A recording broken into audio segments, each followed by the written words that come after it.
Welcome back to the channel, guys. I'm Jesse with Connects High Performance, and today we're diving deep into the world of muscle fibers, specifically the fast twitch variety, and how they're the key to unlocking explosive power. So let's get into it.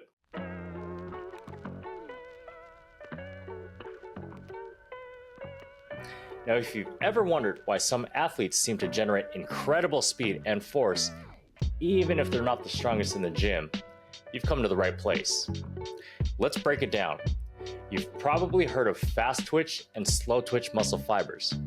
But what's the real difference? Well, it's about speed and force. Fast twitch fibers, particularly the Type IIx, are like the sports cars of your muscles. They generate high force quickly, which is perfect for explosive movements like jumping, sprinting, and throwing. Slow twitch fibers, on the other hand, are the endurance engines. They're great for sustained effort, but they're not built for speed. Now, here's the crucial part. Even if you have two athletes that have the same maximum strength, the one with a higher proportion of fast twitch fibers will generate more force at high speeds. Why? Because slow twitch fibers only contribute to force when the muscle's shortening speed is slow enough. In fast movements, they simply can't keep up. They're activated, sure, but they're not effectively contributing to the overall force production. So, if you want to maximize your explosive power, you need to prioritize your fast twitch fibers, especially those powerful Type IIx fibers. But here's the catch.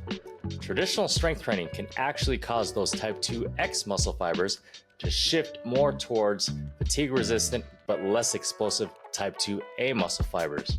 This shift happens during high-volume training with close proximity to failure. Think lots of reps pushing to the absolute limit. The prevailing theory is that the accumulation of calcium ions during intense exercise triggers this shift towards a more oxidative state. So, how do we preserve those precious Type IIx muscle fibers and maximize our high-velocity strength gains? It's all about tweaking your approach. First, we can lower workout volumes. Instead of grinding out endless reps, focus on quality over quantity. Second, we can use velocity-based training.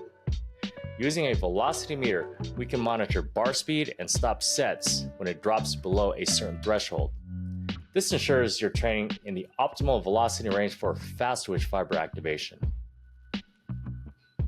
And third, we can use cluster sets. This is simply breaking up your sets with short rests, allowing you to maintain higher power output throughout the workout.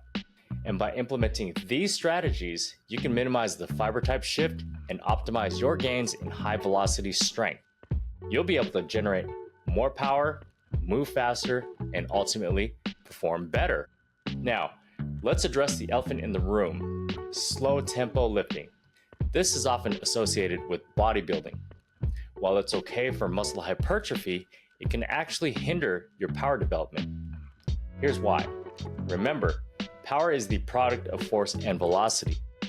In bodybuilding style training, with its emphasis on slow, controlled movements and extended time under tension, you're essentially training your muscles to operate at slower speeds.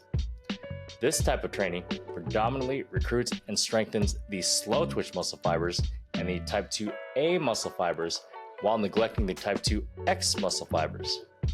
While you're undoubtedly building strength and muscle mass, you're not training the neuromuscular system to generate forces rapidly.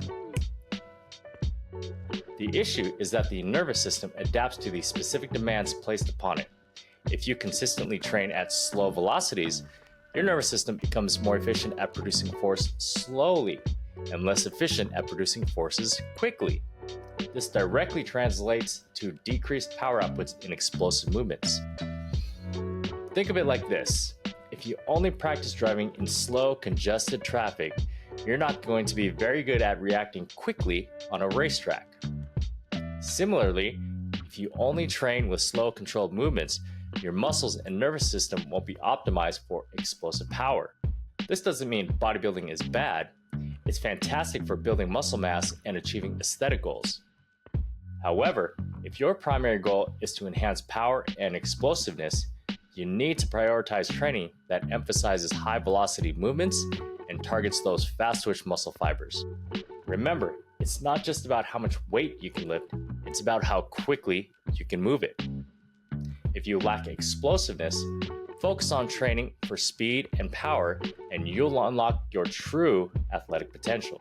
Now, if you found this video helpful, be sure to like, subscribe, and hit that notification bell so you don't miss any future content.